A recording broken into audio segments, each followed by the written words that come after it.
cómo se encontraba el Estado, ¿no? Tasas de analfabetismo, bueno, quién sabe leer, quién sabe escribir, y se encuentra un aspecto, bueno, ya digo, desolador, digamos, haciendo justicia a la frase de Marcelino Domingo, ¿no? El ministro de Educación. Bien, Rodolfo Llopis, bueno, se encuentran con un déficit de aproximadamente de 27.000 escuelas, algo más, ¿de acuerdo? Que el gobierno republicano preveía que eran un poco las que hacían falta, ¿no? Y sobre todo los datos son importantes para entender un poco el estado en que se encontraba España. España tenía aproximadamente 1 millón de niños aproximadamente sin escolarizar. 1 millón de niños se dice pronto, ¿no? Niños que no tenían la oportunidad de ir a la escuela, y bueno, un estado bastante lamentable y mediocre de las escuelas que había construidas, ¿no? La tasa de analfabetismo es bastante alta. Es difícil a veces precisar porque cuando uno consulta las fuentes, normalmente se une un poco el aspecto sobre todo más los estudiantes quizás más pegados a la derecha, hablan de unas tasas mucho más bajas, pero se habla prácticamente de tasas del 32%, de ahí hacia arriba, hay algunos historiadores que hablan de incluso más. Estamos hablando de una población en 1930 de en torno a 23 millones de españoles, estamos hablando de casi 10 millones de analfabetos. 10 millones de analfabetos en España, que se dice pronto, ¿no? Eso, mi abuelo, que era pastor, era un tipo que no sabía mucho leer y escribir, pero era un tipo inteligente, decía, así lo quiere el señorito, ¿no? Eso es sobre todo lo que interesa, que la gente no sepa leer, no sepa escribir y sea mucho más, sea inculta, ¿no?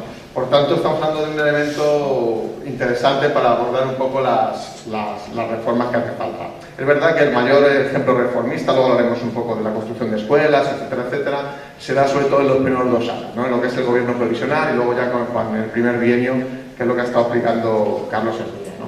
Es verdad que la Gaceta de entonces, que era lo que sería actualmente el Boletín Oficial del Estado, se convirtió a veces incluso en un tratado pedagógico, ¿no? Es decir, muchísimas publicaciones en esa Gaceta, ¿no? Lo que se denomina Gaceta, hoy día es un periódico infame, la Gaceta, me parece, ¿no? Un periódico infame.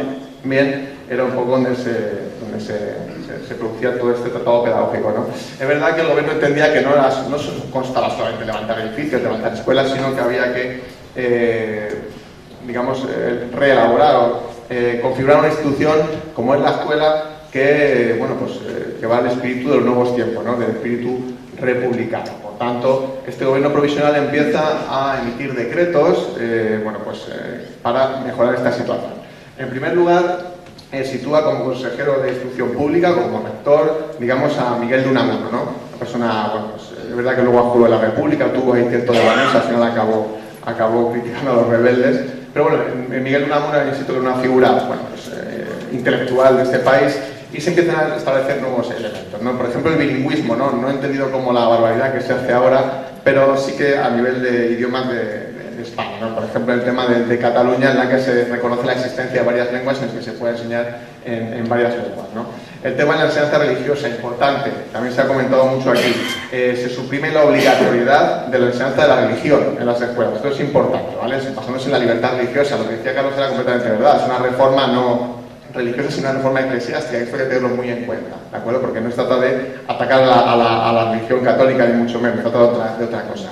Por tanto, la República se empieza a plantear, voy un poco rápido para que no me eche la bronca al jefe, ¿vale? Pero si no, luego en el debate podemos... Bien, la República propone la construcción de aproximadamente 27.000 escuelas, que es un poco lo que Rodolfo Llopis había visto en este informe que eran más o menos necesarias, ¿no? Y establece un plan quinquenal, aproximadamente 5 años, en el que el primer año se construirían 7.000 escuelas y en los siguientes se construirían 5.000. Era un plan bastante ambicioso y el problema era sobre todo económico. Se establece la cuantía del coste más o menos entonces en 400 millones de pesetas, que hoy día puede parecer poco, aunque a nosotros nos parece mucho, bien, pero bueno, pues serán 400 millones de pesetas que tendrán que establecerse a través de la deuda pública. Es decir, 400 millones de pesetas, sobre todo en un momento, como decía Carlos, bien de recesión económica, un momento de crisis brutal en la que España, es verdad que quizás no estaba tan afectada como países como Alemania, es cierto, pero que ya tenía precisamente problemas bastante serios. Por tanto, el nivel de construcción de escuelas no fue tanto como se esperaba, ¿no? Lamentablemente. Pero sí que es cierto que la mayor parte de fuentes hablan de una construcción superior a 7.000 escuelas, algunos estudios hablan de casi 10.000.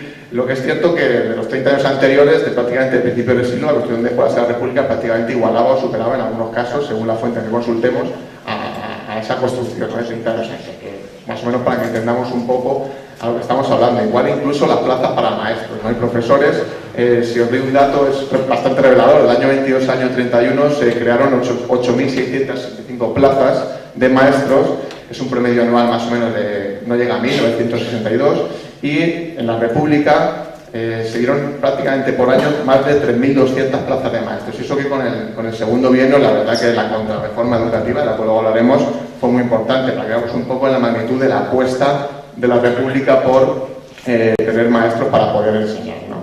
De hecho, aquí tenemos un poco el plan. De hecho, la República quiso trazar una nueva ley educativa y le encarga a Lorenzo Luz Uriaga, le encarga este anteproyecto de ley educativa, y este anteproyecto tenía una serie de elementos ya muy importantes, que hoy algunos de los defensores de la escuela pública defendemos a capa y espada porque hoy día corren tiempos sombríos, ¿no? Cada vez más. En primer lugar, que la educación pública debe ser una función esencial del Estado. Esto es importante. Es verdad que la enseñanza privada sí que se mantuvo, teniendo en cuenta que no tenía que perseguir fines políticos, ni fines partidistas, ni religiosos, pero sí que insisto, lo importante es que la escuela tiene que tener una función dirigida por el Estado, ¿no? Es verdad que sí que se delegó a veces en la región y en los municipios también, pero tenía que tener esa función. También tiene que ser una educación laica, esto sí que es importante, ¿de acuerdo? Estamos asistiendo hoy día, por ejemplo, a momentos, insisto, espeluznantes, con conciertos educativos en la iglesia, conciertos a colegios que segregan entre niños y niñas, colegios del Opus Dei, etcétera, etcétera, ¿no? O como hemos sabido esta semana, colegios concertados que emiten documentales infames sobre los pobres, ¿no? Algo realmente lamentable. Por tanto, es una enseñanza, insisto, laica, que esto es importante, luego hablaremos también un poco de esto, y también gratuita, en cuanto a que la educación sea gratuita, sobre todo en la educación primaria, ¿de acuerdo? Y a partir de ahí en los siguientes niveles, ¿vale? Por tanto, estos son elementos fundamentales. También cursos de perfeccionamiento al profesorado, es decir, se empieza a dar cursos para que los profesores tengan una mejor formación psicopedagógica, psicológica, ¿de acuerdo? Para que tengan muchos más recursos. Y una primera conexión, que hoy está muy de moda en la comunidad educativa, una conexión entre los padres y madres, ¿vale? Con lo que sería el ámbito escolar.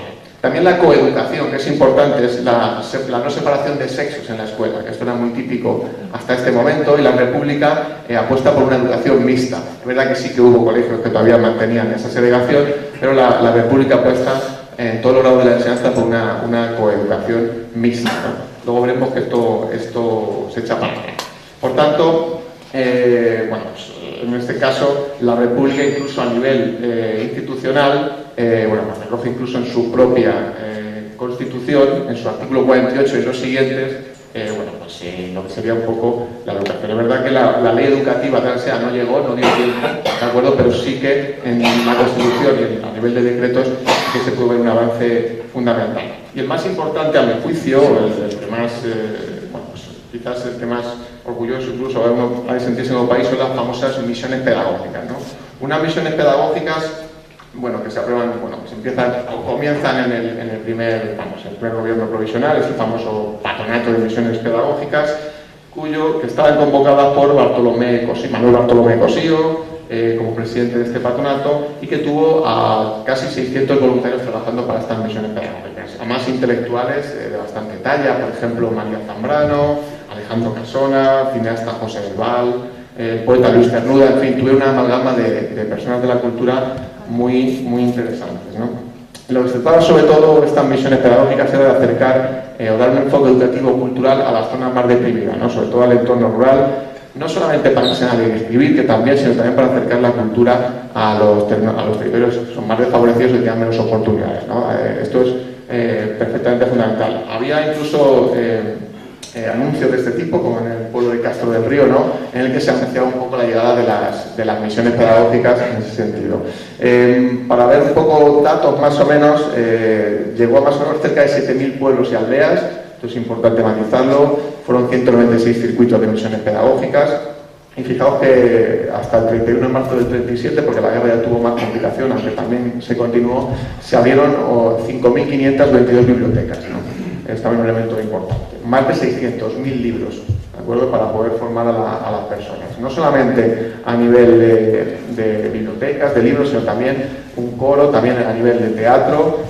Hubo en torno a 286 de actuaciones diferentes, exposiciones circundantes, de pintura. En el Museo del Prado, por ejemplo, se llevaban muchísimas obras de Rivera, de Zurbarán, de Velázquez, para que la gente pudiera apreciarlas, ¿no? La gente no tenía oportunidad de ir a ningún museo y menos a ir al Museo del Prado. Incluso arriba aquí tenéis una foto, por ejemplo, de una de esas obras de teatro que se organizaban para que la gente pudiera disfrutar de esta cosa tan maravillosa que es el teatro. También había conferencias, había cursos de perfeccionamiento para maestros de la zona, había una amalgama cultural pues, muy importante, ¿no? Y esto en las misiones pedagógicas fue fundamental. Bien, de hecho la prensa de la época se hacía eco de esto, de los discursos, ¿no? Llega el año 32 y esto es importante porque ya con Fernando de los Ríos, que en pleno bienio ya es ministro de Educación, publica el primer decreto sobre la inspección educativa. Esto es interesante porque esto supuso toda una revolución. Poder formar psicopedagógicamente a los diferentes inspectores de educación para que pudieran acudir a los centros, evidentemente con problemas, pero que pudieran acudir a los centros con cierta formación, ¿sabes? Y sobre todo un decreto de inamovilidad. Es un decreto importante porque así evitaban interferencias del poder político. Por tanto, una independencia de los inspectores para poder aplicar esta legislación, para poder aplicar estos decretos educativos y coordinarse precisamente entre pues el sistema educativo. Importante también la apuesta cultural a nivel teatral, ¿no? Esto es importante, que es el teatro, la famosa teatro La Barraca, ¿no? Es un grupo de teatro universitario, como se puede apreciar aquí, dirigido por Eduardo Ugarte y, bueno, más conocido todavía nuestro Federico, ¿no? Federico García Lorca, que ha ido, insisto, junto con las misiones pedagógicas, a llevar el teatro también a zonas pues con poca actividad cultural, ¿no? Sobre todo en el entorno rural.